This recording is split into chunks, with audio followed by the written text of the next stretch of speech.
நிகழ்ச்சியை பார்த்து கொண்டிருக்கும் நேயர்கள் அனைவருக்கும் வணக்கம். இந்த நிகழ்ச்சியை சப்ஸ்கிரைப் பண்ணாமல் பார்த்துக்கிட்டு இருக்கீங்க. இதை சப்ஸ்கிரைப் பண்ணுங்கள், பெல் பட்டனை ப்ரெஸ் பண்ணி ஆல் செலக்ட் பண்ணுங்கள், லைக் பண்ணுங்கள், ஃப்ரெண்ட்ஸுக்கும் உறவினருக்கும் ஷேர் பண்ணுங்கள். நாம் இன்றைக்கி பார்க்க இருப்பது சனி வக்ர பயிற்சி பலன்கள் 2024. சனி வக்ர பயிற்சி பலன்கள் 2024. சனி வக்ரம்னா என்ன அப்படின்னா, சனீஸ்வர பகவான் ஒவ்வொரு ராசியிலையும் 2.5 ஆண்டு காலம் பயிற்சி ஆவார். அந்த வரிசையிலே சனீஸ்வர பகவான் இப்பொழுது கும்பத்திலே பயிற்சியாகி பலன்களை தந்து கொண்டிருக்கிறார். இப்பொழுது கும்பராசியில் இருப்பவர் சனீஸ்வர பகவான் சற்று பின்னோக்கி சதய நட்சத்திரத்திற்கு குறிப்பிட்ட காலத்திற்கு செல்கிறார். இதையே நாம் வக்ர பயிற்சி என்று சொல்கிறோம்.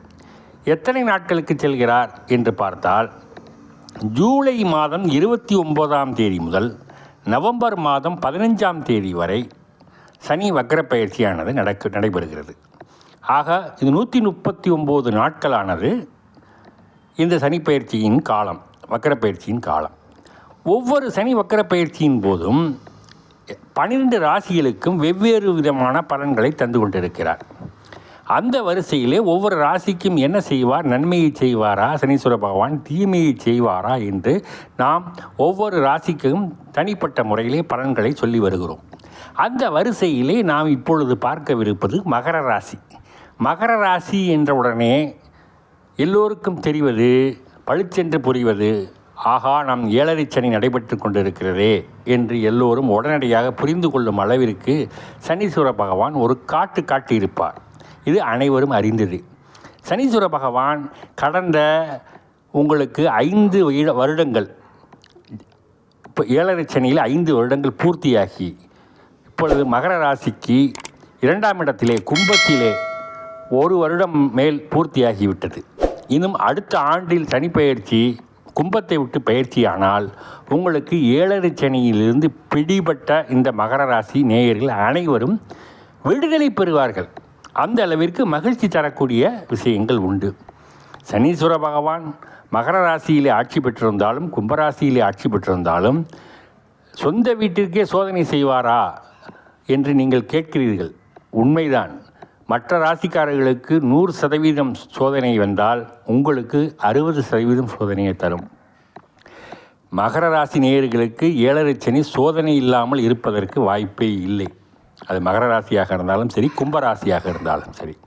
7.5 சனி என்று வந்துவிட்டால் அவர் செய்ய வேண்டிய காரியங்களை கண்டிப்பாக தடங்களை கொடுத்துத்தான் தீருவார். இந்த மகர ராசிக்காரர்கள் கடந்த 6 வருடங்களாக படாத துன்பங்களை பட்டிருப்பார்கள். வீண் பழிகளுக்கு ஆளாகியிருப்பார்கள். தேவையில்லாத விஷயங்களில் தலையிட்டு மன விரோதங்கள், பழிகள், வம்பு வழக்குகளில் சிக்கிக்கொள்வார்கள். இவர்கள் தானாக முன்வந்து எந்த ஒரு காரியத்தை எடுத்தாலும் கடைசியில் இவர்களுக்கு அவப்பெயர் தான் கிட்டும். இவர்கள் சந்திரனின் ஆதிக்கம் பெற்றவர்களாக, சிலர் திருவோண நட்சத்திரத்திற்காரர்களாக இருந்தால், இவர்கள் தேய்பிரி சந்திரனில் பிறந்திருந்தால் சிலருக்கு பல விதமான துன்பங்கள், துயரங்கள் தொடர்ந்து வந்து கொண்டே இருக்கும். சரி, சனி பயிற்சி காலங்களில் நாம் 7.5 சனி என்பது இன்னும் விடுதலை ஆவதற்கு 1 வருடங்கள் இருந்தாலும், இப்பொழுது இந்த 139 நாட்கள், அதாவது ஜூலை 29 முதல் நவம்பர் 15 வரை இந்த 139 நாட்கள் மகர ராசிக்கு என்ன செய்யும் என்று நாம் பார்த்தாக வேண்டும். சனீஸ்வர பகவான் பல தடங்களை கொடுத்திருப்பார். தடங்கல்களை, வருமான குறைவுகளை கொடுத்திருப்பார், அவமானங்களை கொடுத்திருப்பார், வேலையின்மையை கொடுத்திருப்பார், சிலருக்கு நோய்வாய்த்தன்மையை கொடுத்திருப்பார், சிலருக்கு மருத்துவ செலவுகள் ஏற்பட்டிருக்கும், சிலருக்கு மன அழுத்தம் ஏற்பட்டிருக்கும், தூக்கமின்மை ஏற்பட்டிருக்கும், சிலருக்கு மருத்துவ செலவுகள் மட்டுமில்லாமல் மனஸ்தாபங்கள் ஏற்பட்டிருக்கும், உறவினர்களிடையே பகை ஏற்பட்டிருக்கும், வீண் பழி வந்திருக்கும். இதெல்லாம் கரெக்டுங்க. இப்போ 139 நாட்களுக்கு என்னதான் செய்வார் இந்த சனீஸ்வர பகவான் அப்படி என்று கேட்டால், கண்டிப்பாக நன்மையை செய்வார். ஏனெனில் அவர் நேர்கதியிலே உங்களுக்கு கெடுதல்களை செய்து கொண்டிருந்த சனீஸ்வர பகவான் இப்பொழுது வக்ரம் பெறுவதனால் இந்த 139 நாட்களுக்கு மகர ராசி நேயர்களுக்கு நல்ல பலன்களை தரப்போகிறார். இந்த 139 நாட்களிலே தடைப்பட்ட காரியங்கள் ஏதேனும் இருந்தால் உங்களுக்கு அதிலிருந்து விடுதலை கிடைக்கப்படுகிறது. அந்த தடங்கள் முழுவதுமாக விலகும். நீங்கள் ஏதேனும் பணிகளில் உங்களுக்கு தடைப்பட்டிருந்தால் அந்த பணிகளை இப்பொழுது தொடர்ந்து நீங்கள் முயற்சித்தால் அந்த காரியத்திலே நீங்கள் வெற்றி பெற முடியும். மேலும் பணி உயர்வுக்காக முயற்சி செய்பவர்கள் தடங்கள் ஏற்பட்டிருந்தால் இப்பொழுது முயற்சி செய்தால் இந்த 139 நாட்களிலே பதவி உயர்வு, சம்பள உயர்வு கிடைக்கும்.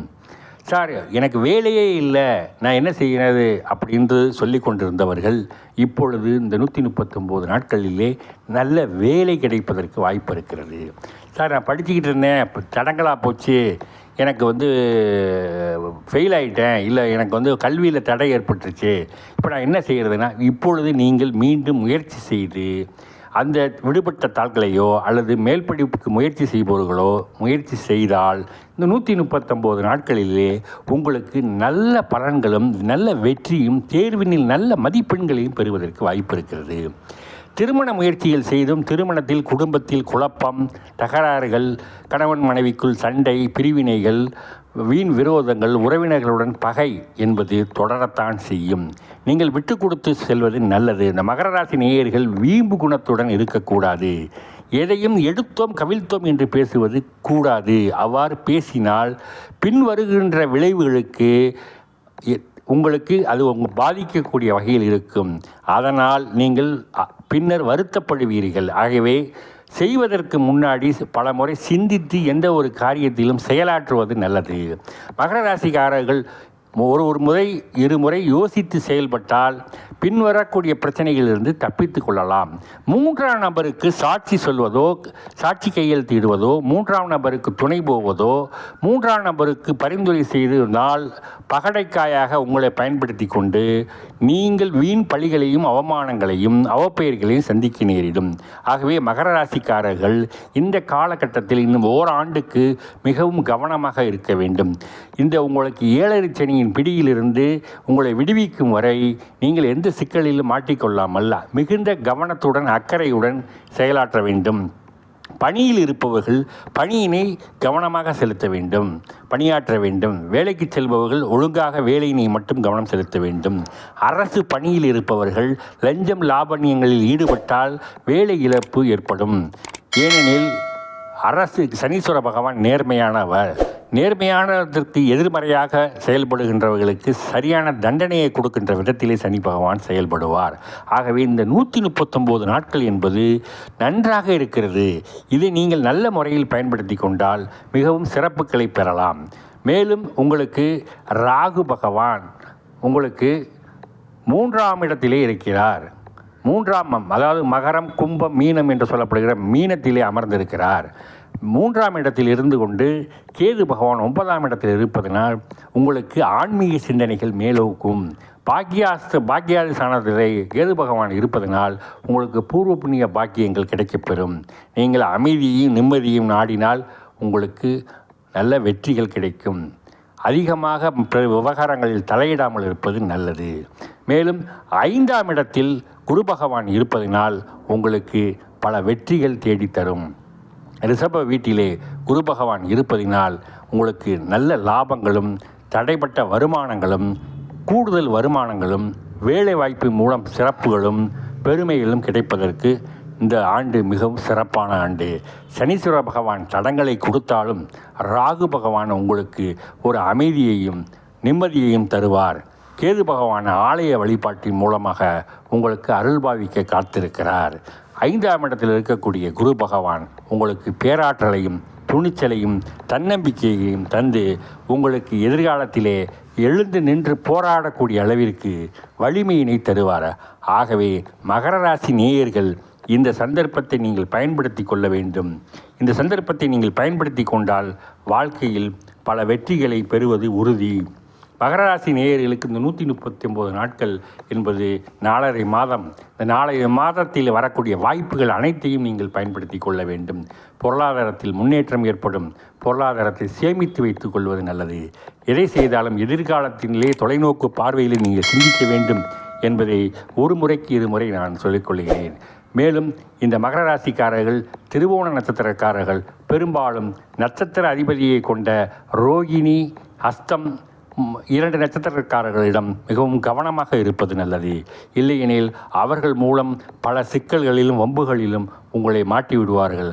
ஆகவே திருவோண நட்சத்திரக்காரர்கள் குறிப்பாக ஹஸ்த நட்சத்திரக்காரர்களிடமும் ரோகிணி நட்சத்திரக்காரர்களிடம் கவனமாக இருப்பது நல்லது. இந்த மகர ராசிக்காரர்களுக்கு இது ராஜயோக பலன்களை தரும். இதை பார்த்து கொண்டிருக்கிற நேயர்கள் இதை சப்ஸ்கிரைப் பண்ணுங்கள், பெல் பட்டனை ப்ரெஸ் பண்ணுங்கள். நன்றி.